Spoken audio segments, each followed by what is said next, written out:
Erramos. Erramos porque no se trata de repetir. Se trata de pensar que estamos ante situaciones diferentes en las que lo que no podemos perder de vista es ese punto de partida de igualdad radical. ¿Qué significa para nosotros pensar una educación que tenga que ver con la posibilidad de emancipación, la posibilidad de dar al otro una forma diferente de ver el mundo? Bueno, a ver, ustedes tienen por allí dentro de los materiales el texto de La invención del aula de Dussel y Caruso. Ellos allí dan cuenta de un análisis bien interesante acerca de cómo se construye la idea de instrucción, de disciplina, cómo este,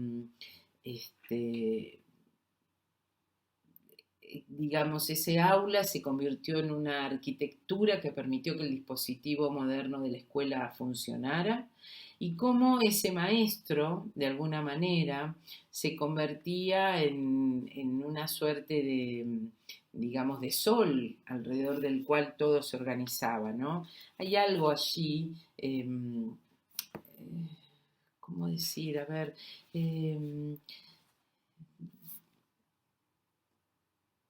¿cómo podemos hacer para pensar que esa escuela, esos espacios, esos dispositivos de encierro, de disciplinamiento de los cuerpos, que tanto cuestionan muchos pedagogos por estos días, pueden transformarse radicalmente por el solo hecho de no estar allí? ¿No? O sea, ¿cuánto de libertad hay en estar sentados horas y horas frente a una máquina que además lo único que me devuelve, a mí por lo menos en este momento que estoy grabando esto para ustedes, es mi propia cara, es decir, como mi espejo, ¿no? Entonces allí encuentro las cuestiones que no me gustan, advierto el exceso de peso, advierto que debería hacer algo con mi pelo, advierto que, pero finalmente me encuentro yo escuchándome, yo mirándome, y del otro lado, el otro que va a aparecer en el momento del vivo y demás, por una posibilidad de intercambio limitado, porque lo primero que no aparece es la posibilidad del intercambio humano, que sí tenían las aulas, que sí tienen las aulas, aún con las críticas que uno puede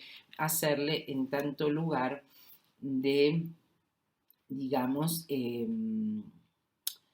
a ver, de aquel que nutre mentes de los niños, que lo hace a través de gestos, aromas, voces, miradas, tonos, que las mediatizaciones como estas no nos permiten. Es decir, hay un montón de cuestiones que ni yo conozco de ustedes, ni ustedes pueden conocer de mí, en la medida en que media una computadora.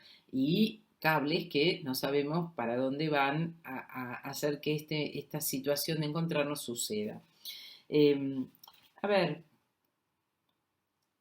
eh, la escuela aparece muy ligada a la idea eh, de la empresa, es decir, en la que el maestro y el directivo sobre todo es un gestor del escolar, es como una familia, porque allí hay alguien que ocupa, sobre todo en el caso de la escuela primaria, muchas veces mujeres y demás, ocupan el lugar de una maestra, de una madre, de alguien que cuida, que sostiene. Aparece también como un medio como un agente para el progreso, ¿no? Sí, a ver, la escuela te saca de esa idea del lugar oscuro en el que estás. Y también se construyó la idea de escuela como templo de saber, una metáfora que tiene que ver con la docencia como apostolado, una docencia que deja sus días de descanso en medio de la pandemia, abandona sus miedos a la muerte para entregarse horas y horas frente a las computadoras, para entregarse horas y horas al trabajo en las escuelas, a las correcciones, a las planificaciones, en un trabajo que no se paga, por ejemplo. Eh, eh, la verdad es que hay algo de profanar todo ese templo, ¿no?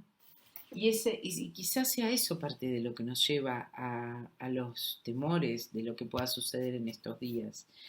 A mí me gustaría entonces plantearles un poco que a lo largo de la modernidad y alrededor de la organización del sistema educativo de los países que van teniendo autonomía política y económica y construyen la idea de ciudadanía y construyen la necesidad de sujetos que respondan a un ideario común que cuida fronteras y que cuida una producción económica y un sentido ciudadano, lo que hay también es una profunda producción de saberes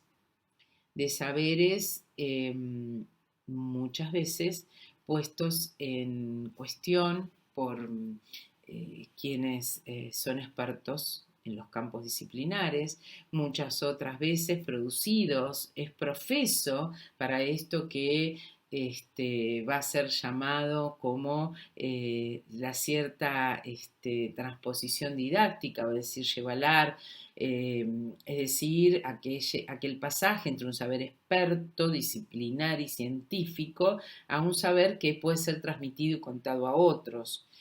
En el medio de todo esto, los pedagogos a lo largo del tiempo han acordado en que la escuela pensándola desde el jardín de infancia hasta la universidad y la universidad con otros cánones, pero finalmente dispositivo, son el lugar en el que todo esto sucede. Y hay un orden explicador que está privilegiando. Ahora, las maneras en que interpretaron cómo eso va a suceder tiene muchas transformaciones que van a ir más bien de la mano de formas diferentes de la enseñanza. Es decir, han puesto en diálogo, han generado una articulación entre lo que son los conocimientos de la pedagogía y los conocimientos de otro campo del saber educativo, que es las didácticas. Es decir, aquella ciencia que tiene como objeto de estudio el cómo enseño, el enseñar.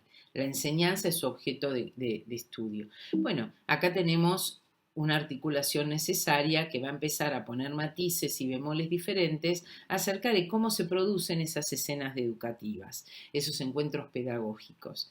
Pero quien ha producido una transformación sustantiva en la misma línea que lo viene planteando, que lo planteábamos recién a través de las palabras de Jacques Rancière, es Paulo Freire. ¿Cuál es la transformación? Y vamos a volver sobre Freire más adelante y sobre todo vamos a volver una vez que ustedes hagan la lectura de su libro. Insisto, sobre más precisiones sobre el libro vamos a dar después, pero lo que tienen que ir haciendo es eligiendo, si tienen en sus casas y si no, buscar dónde hay disponible en la web, un libro entero de Paulo Freire, no una parte que es lo que tenemos en nuestra bibliografía. Van a ver que en las páginas web hay muchos libros, su obra clave, central, la obra que lo ayuda a entender es Pedagogía del Oprimido, pero hay infinidad de textos que son de lectura masiva de Paulo Freire. Bueno, Paulo Freire es el pedagogo, digamos, más allá de muchos otros que han estado formando parte de los desarrollos de la humanidad, que dice, bueno, a ver, hay algo que tiene que ver con la igualdad radical entre los sujetos. Esa igualdad radical hace que el lugar del docente y del alumno sea un lugar intercambiable en el encuentro pedagógico. ¿Por qué? Porque cuando se encuentra con el alumno, el docente también aprende y se transforma. Su punto de partida es la dialéctica hegeliana, pero también su profunda convicción cristiana. Es decir, él dice, todos somos iguales, pero hace una ruptura con el canon tradicional católico, digamos, que es decir, no somos, estamos siendo.